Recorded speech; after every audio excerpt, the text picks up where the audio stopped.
Alright, they got it down in the third game. I don't even know how you do this. This is just a horrible game, and to be perfectly honest, the biggest reason why it's horrible, there's no challenge! That's literally it, there's no challenge to this game. As I stated in my review of Devil May Cry 1, it felt like a first try in that game. They didn't hit the mark in that game, and they didn't hit the mark in this game in terms of challenge. And it just feels like they didn't even try at all. So, what are the biggest problems in this game? Well, I'm going to be skipping the story, but either way, this is my review of Dante's scenario of Devil May Cry 2.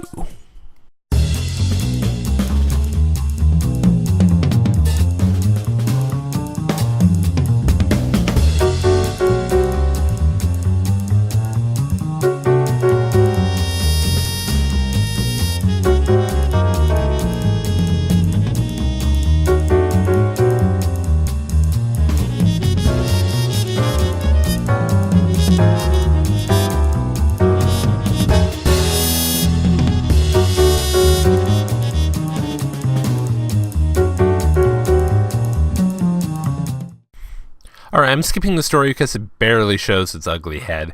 And yeah, the original release came with 2 discs and where you control either Dante or Lucia, respectively. You still are able to do that here by selecting which character you want to play as before actually entering Devil May Cry 2 from the HD collection. But as I stated in the opening, for this review I'll only be talking about Dante's scenario. I'll be saving Lucia for a future look, maybe whenever I get the special edition of Devil May Cry 4. But just a real quick summary, she's basically a more technical Dante. She uses twin swords and throwing knives instead of, well, a double-handed sword and, well, guns. She's really fun to play as and has some sort of difficulty that Dante's scenario just doesn't have. Though, either way, just in general, gameplay has gotten a major overhaul from the first game. Though, again, the challenge is completely thrown out the window. Everything can be taken down with guns very easily, and for a Devil May Cry game, I don't think that's good at all. Technically, yes, all other games, every single enemy, including bosses, can be taken down with guns, but it will take like 5 hours and doubly so for Nightmare's last fight, but still. Enemies are absolutely no challenge, and I didn't die whatsoever. Yes, I technically died twice, but I don't think it really counts because I had yellow orbs on me, which revives you from death. In fact, these are much better handled here than in the first game. And well, that's the only thing this game really got right in the most part. In the last game, you had 4 on you from the start, unless you decided to pass them up, but no matter what, you had to use them as soon as you died. This really fucking sucks because I was forced to use something that I just wanted to keep around for the future. This game, you can only get 1, and that's not so bad. That's really what the rest of the games do as well. Well, not sure with DMC Devil May Cry, but then again, we'll get to that then. And well, in this game, when you fall, unlike the third game onwards, you don't get the option to actually use a yellow orb. Dante would immediately use it, and he will rise like a zombie as soon as your HP drops to 0. Now, I don't mind this, but I would rather just have the option to use it.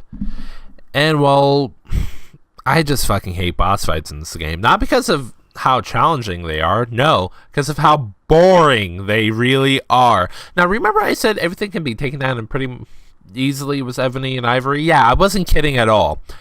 I remember taking out the infested chopper with handguns only. That's, oh god. And that's mainly because taking it out with Rebellion was so fucking hard to do because Dante can only do the jump slash attack. And that's it. I don't know what else it's called, but that's all he can do in the air. That's the cherry on top of this unchallenging game is the fact that even the final boss can be taken out with Ebony and Ivory. What the hell? One enemy that I really thought was going to give me an actual challenge were the infested tanks. No, just get close to it and they just drop. Oh lord, by the looks of the final boss, like the first stage of it, apparently Phoenix was going to be making his return because Phantom makes his return, but no, god no, and oh lord, I think that would have been an actually decent challenge, but I get the feeling that all I needed to do in his fight was pump the fucking bird full of bullets. Oh lord. I guess I'm glad Phoenix was included, unless you fight him in Lucia scenario where, Look, bottom line, if you're looking for a challenge, you would not find it at all in this game. It was just a boring slog that I just had to get through in order to get to DMC Devil May Cry, which hopefully actually gives me a pretty decent challenge, but currently I don't recommend this at all. Well, maybe I do recommend it to play as Lucia, but at the moment, no, not really. Currently, the only game really worth your time on the HD collection is the third game. That actually gave me a lot of challenge, and it kept you on your toes with every single boss fight. Here, I know I'm being a dead horse, but the difficulty is just not here at all.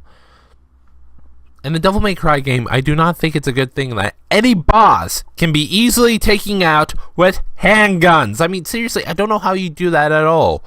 Though one thing I actually really do love about this game that didn't come back until the fourth game, oddly enough, is a visible HP meter for regular enemies. I don't know why they got rid of this in the third game.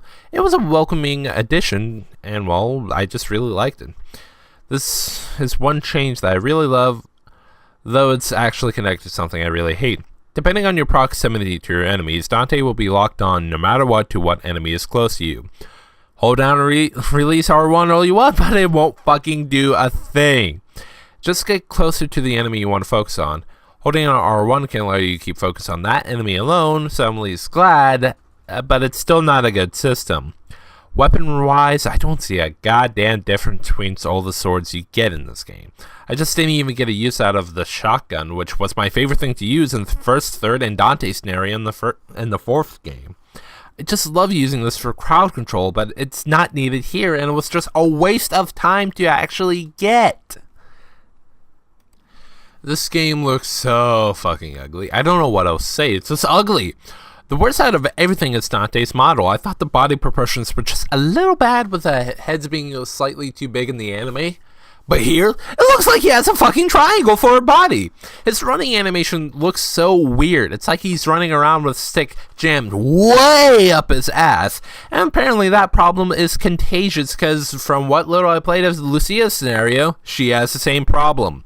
This game looks like it was originally meant for the PS1 and it fucking shows.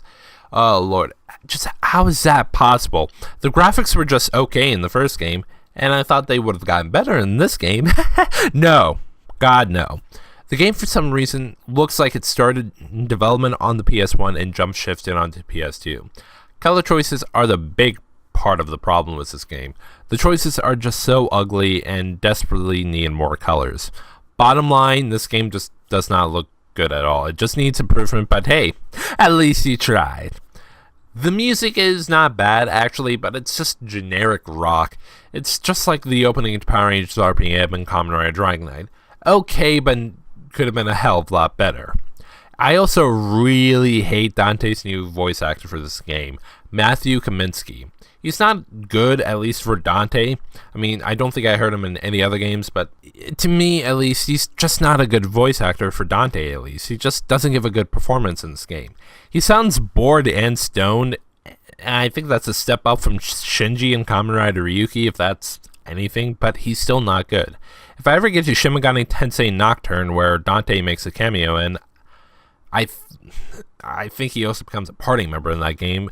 Hopefully he gets it down then, but I just don't understand why he got replaced with Ruben Langdon in the main series games. He gets Dante's voice down and it's my number one pick for a voice actor for Dante. Well, unless he's surfing on a rocket again. So now taking account of gameplay, graphics, and sound, Dante's scenario in Devil May Cry 2 gets a 0 out of 10.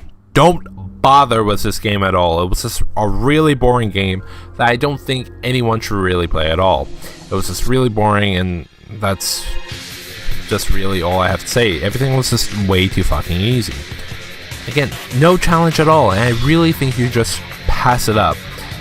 It also has some really ugly animations that everything just looks so Guys, please just skip this game at all costs, but if for some reason you do want to play this game, it's available on the PlayStation 2 and PlayStation 3 and Xbox 360 via the Devil May Cry HD Collection.